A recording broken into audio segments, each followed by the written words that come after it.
Hello, SDI members, Alex here. So today's date is 9th of February 2026 as I'm doing this video. The time now is about 3:30 p.m. So time passes very fast. We are just 1 week before Chuxi, Chinese New Year Eve, okay?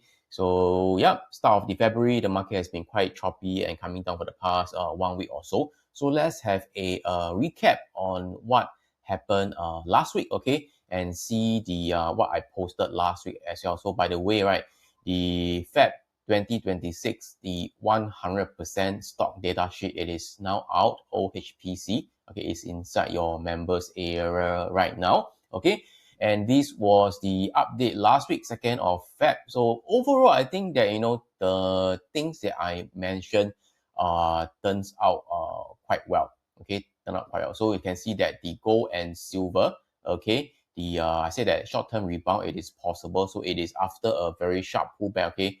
A technical rebound, it is pretty normal, like what it has been done, okay, previously in the 2011 crash as well. So you can see that the market actually did a bounce, okay.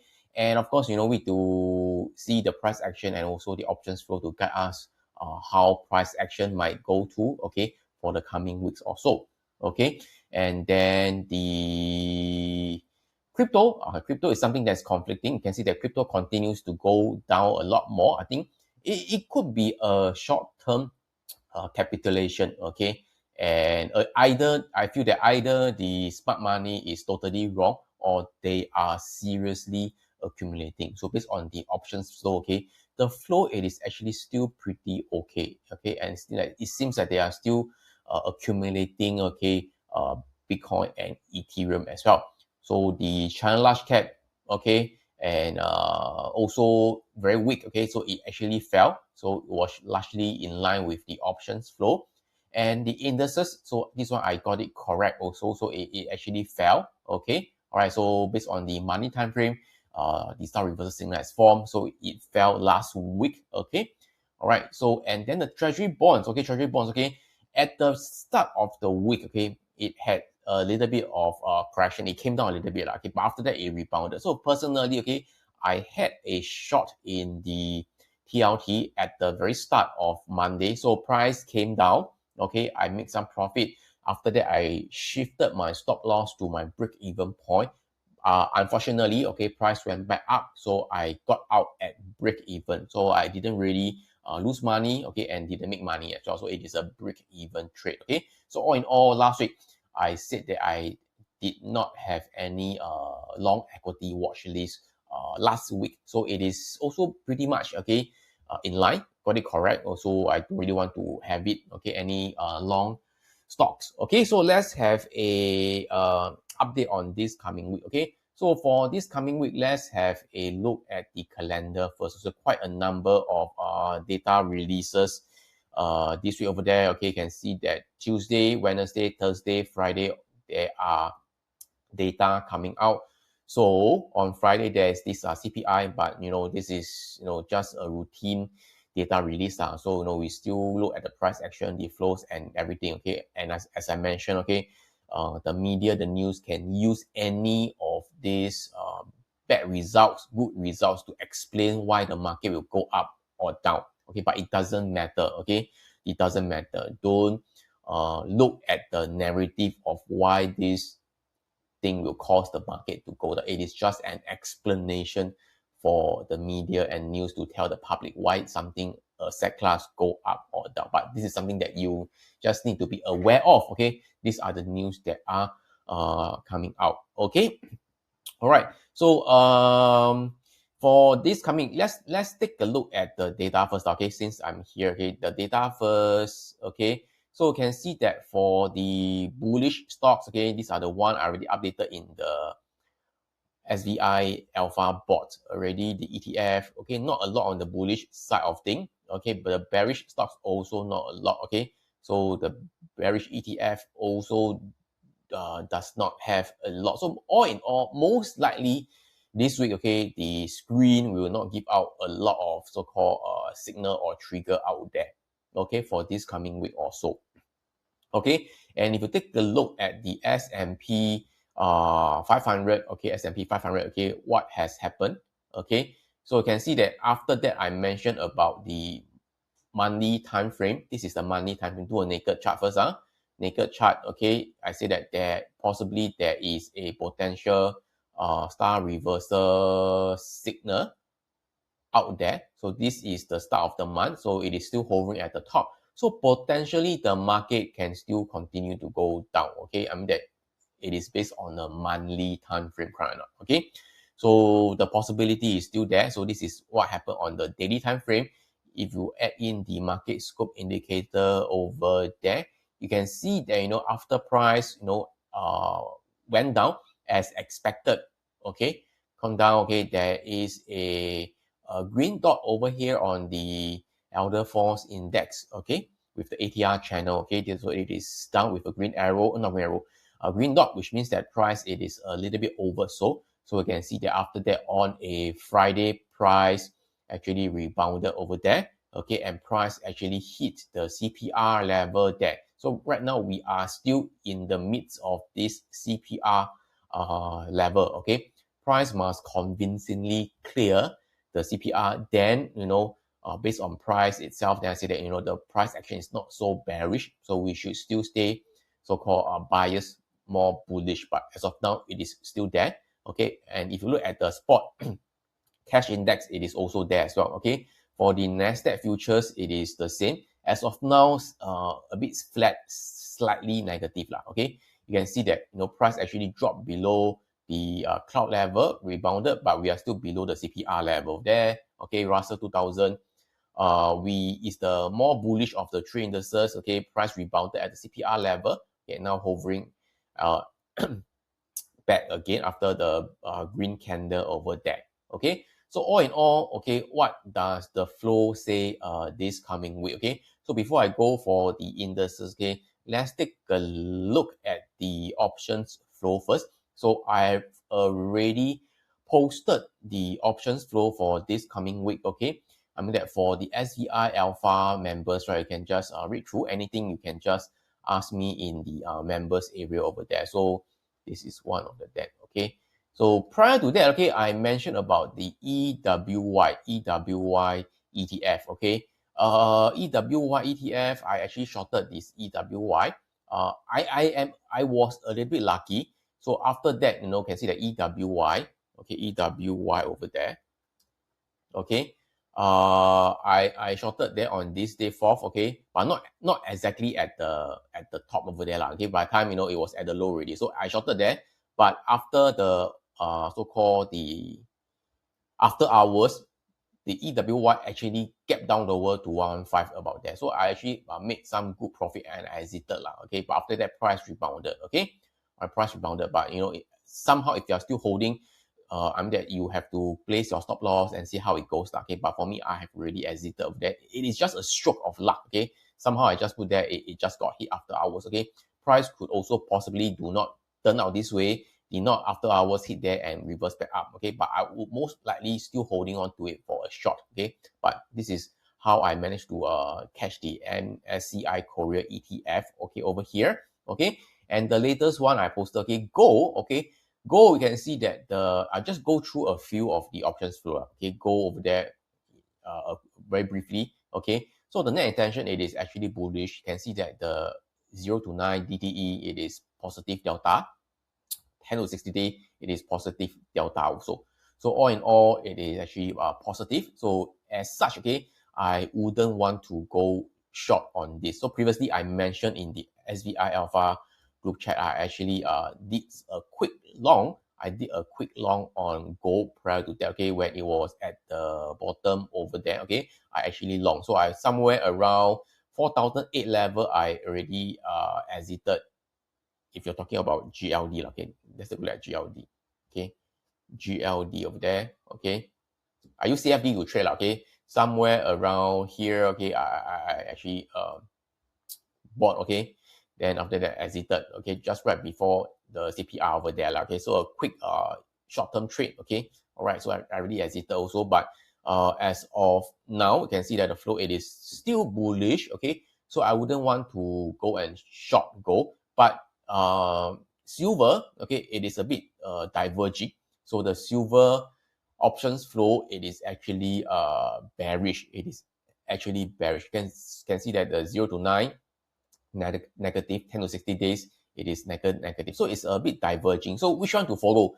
To be really honest, okay, I also do not know, okay, but okay, based on my way of understanding, okay, I think that price can still likely to go higher, because you can see over here the price action, there was a pin bar over there. So most likely, there will be short sellers, okay, thinking that it's a continuation of the bearish trend, and they went to short there. So you can see that after they shorted there, price go down a little bit lower, okay, but did not go down lower and then reverse back up higher again. So very good chance that price most likely, okay, could, okay, test the high of this pin bar over there, take out this high. So okay, most likely those short sellers who shorted will place their stop somewhere around there, take out the high, maybe go a little bit higher, okay, and then possibly come down again. I don't know, but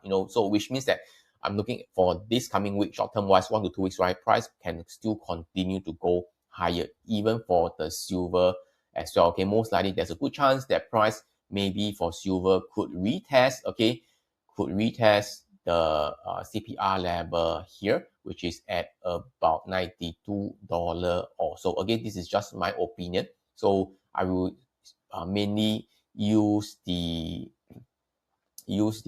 gold flow as the main flow for the metals. Okay. All right. For XLE, the only one that I'm still pretty much bullish, it is still energy. So last week have been bullish. I think mentioned that I'm inside XLE also, or the IF, I forgot already. Okay, mentioned inside the Alpha Group chat. Okay, so I am inside not XLE. Okay, I have a position in oil. Okay, okay, this is using a USO, but you can see that the XLE and gold, there's a little bit of divergence. Like the energy sector has been performing really well. Okay, all right, I should have gone inside XLE lah, but I'm inside oil. Okay, oil, it is actually consolidating over there, but I'm still holding on to USO ETF over there. So this is the only one. Okay, holding that. Okay, so this is the energy. So if you take a look at the seasonal chart of oil, you can see that we are somewhere at the bottom over there already, okay? Where at mid-February or early February until March, this is a pretty bullish seasonal period for oil for the past 25 years. So all in all, okay, with the flow being bullish, okay, and the seasonal trend, it is saying that there could be some upside into March, okay? I'm holding on to my oil, okay? This is for oil over there. And then after that, then TLT, as I mentioned, I went for a short, okay? It came out a little bit. I exited with break even, but right now it seems that the tide has turned a little bit, okay? The net extension has been bullish, short term 0 to 9 positive, 10 to 60 days has been positive as well. So you can see that the TLT, Treasury bonds over there, okay? All right, price that right now it is above the CPR. Suddenly it turned very bullish, went up. Okay, so as of now, I wouldn't want to go and short the TLT for now lah. Okay, so this is for TLT, and then IBIT. Okay, this is a Bitcoin has been pretty much bullish, even though the near term it is negative delta, negative premium, but 10 to 60 days, it is still quite positive. It has been like that for, I think, for the past 1-2 weeks or so. Okay.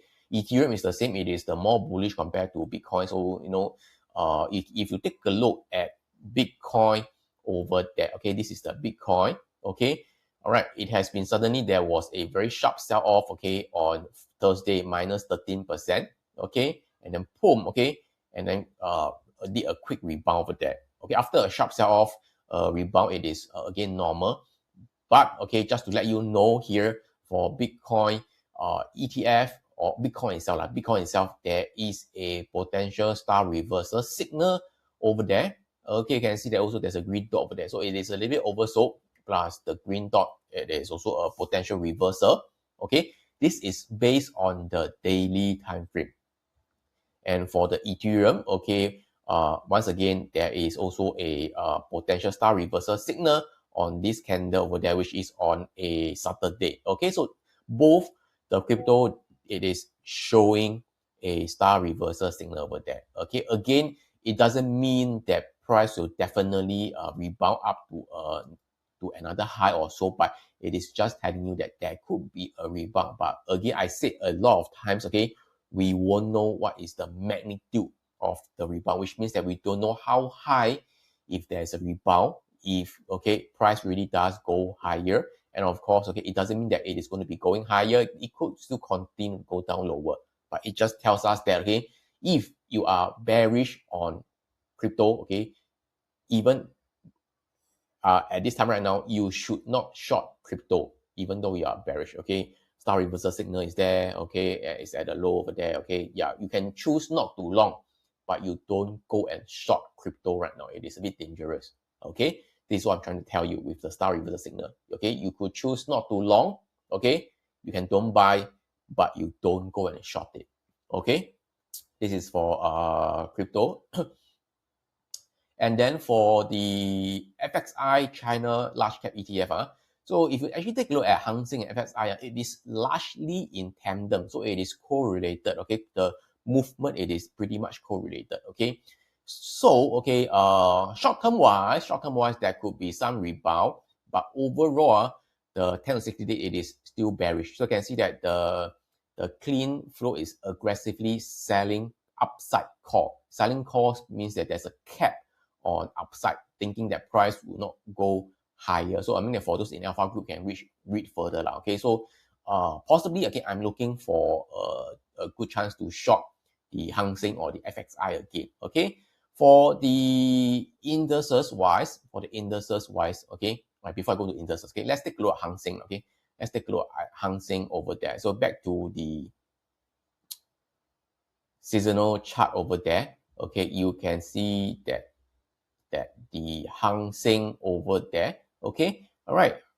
You can see that towards the next week or so, the second half of February, typically, okay, based on seasonal trend, that is the start of the weakness of the Hang Seng. Okay, which means that the FXI could be coming down also. So it is actually pretty much in line with the flow as well. Okay, just that, you know, the timing, just need to catch the timing right. Okay, of course, it won't be exactly, you know, at that point in time price go down. So it could drop slightly earlier, it could drop slightly later. So it is somewhere around there. It is in line with the seasonal flow as well.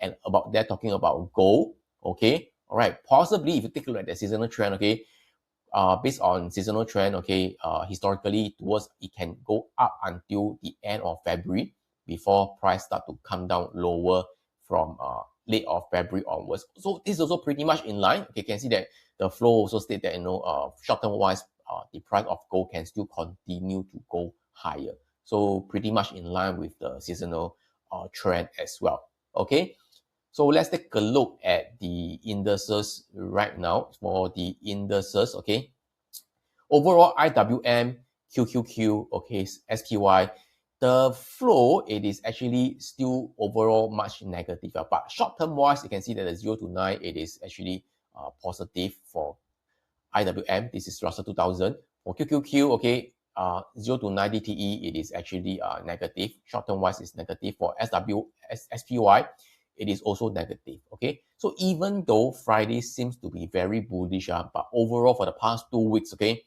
the flow still continue to be pretty much negative. And of course, okay, short-term wise, there could be a bounce. Okay, there could be a bounce. Short-term, there could be some bounce. So this is a so-called trying to make sense of what the three indices are telling us. Okay, the SPY, QQQ, IWM. So the overall, the market regime, it is still a little bit defensive. So the immediate signal for this coming week, okay, all right, okay, there could be still some bounce. There could be still some bounce, okay, a so-called a technical bounce also, okay, all right. But overall, it is still not that bullish. And the critical level, okay, it is here. Like I can just read it here: 685, 595, 245. Okay, So the outlook towards the February OPEX, okay, that's 20th of February, based on the flow and what the AI is telling me, okay, it could be choppy, okay, grinding, and the upside it is capped, okay. So which means that, okay, I wouldn't be so bullish on the indices, at least for now. You can see that for the SPX over there, okay, there could be some bounce, okay, but I wouldn't be so overly too aggressive. So we can see over there for the flow over there, okay, the 690, it is actually basically the support level, like 600 for the QQQ. So 690, it is somewhere around here, okay, which means that price cannot break the swing low over there, okay. Same for QQQ, okay, price cannot break below this 600 over there as well. So these are the key swing low level over here, okay. So all in all, okay, net 10 to 60 days, it is bearish, okay. So expect choppy range to Q premium also. So which means that, I personally do not want to long, okay, the indices for now. In fact, okay, I actually mentioned to one of the members as well, okay, I shorted the QQQ, I shorted Nasdaq QQQ. So at one point in time, it was very bullish, okay, it was very, it was very profitable, okay, until price reversed back up, okay. So I shorted somewhere near the top, so it is still okay, okay. I shorted actually on, I think on Monday or Tuesday, yeah. So as of now, I'm still profitable, okay. The worst case scenario is that I got stop out and exit at break-even point, so I wouldn't lose this trade. But as of now, okay, I'm still holding on to my QQQ short, okay. Again, this is just what I'm doing, just letting you know, okay. So I'm still holding on to my QQQ short, but as of now, I wouldn't want to enter into any longs again. Okay, so just a recap over there for this coming week. Okay, if you take a look at the alpha, where is it? If you take a look at the alpha board, if you screen, okay, like for example, the bear, or okay, because I'm more interested in more bearish. So if you take a look at the bearish signal over here for now, no signal over there. Okay. I think this was based on the last week one. Okay. Anyway, yeah. So there's no signal for now. So I wouldn't want to short unless there are some signal over here. Okay, then I'll take a look. Okay. If not, I wouldn't want to short for now. So for the bullish signal, yeah, bull there is. Okay, yeah, bull there is. Okay. Okay. For the bulls one, I also not so keen to enter into a bullish for equity. So as of now, I wouldn't want to look for screening on the alpha board for bullish. Okay. For bearish one, there's nothing. So just keep a lookout first. So if you really want to ask me, okay, my key watch list for this coming week, okay, will still be oil, energy, which is X, or as a proxy for XLE, even though these two are diverging, but overall positive bullish on the energy sector. And the other one that I am looking at, it is actually FXI, okay. Though it rebounded over there, okay, but I'm looking for opportunity to sell short on the Hang Seng or the FXI, which is the large cap ETF, okay. And yeah, most likely, yeah, not most likely, tomorrow I'll be doing my live stream. So if there's any update or so, I will do so in the public live stream as well. So for those who are inside Alpha Group, any question, ask me there. For those who are not inside, okay, any question, you can ask me in the members areas comments section over there. So with that, thanks so much. Okay, I will see you guys again.